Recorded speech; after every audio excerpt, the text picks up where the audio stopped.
In hin nili nia Easter Sunday. Bên kan la du kan la sabik lo.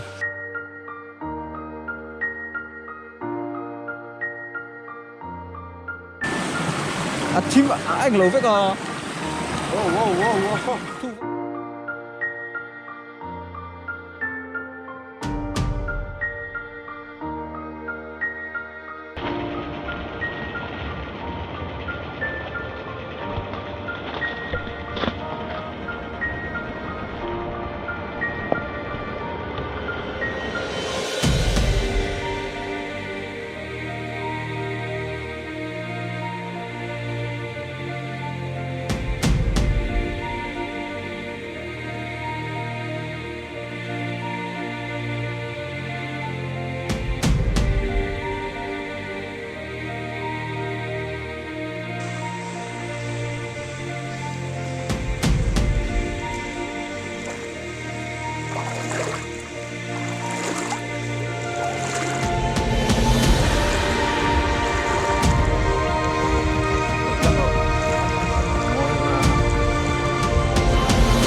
Nhớ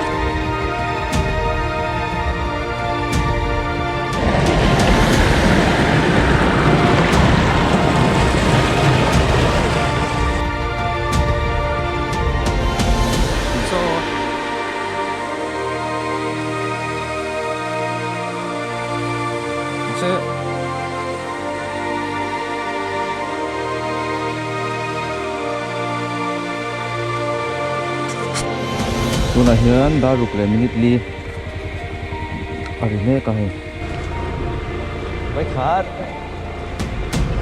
roadside dona kan roadside san tu hi tumbu khorin tu puro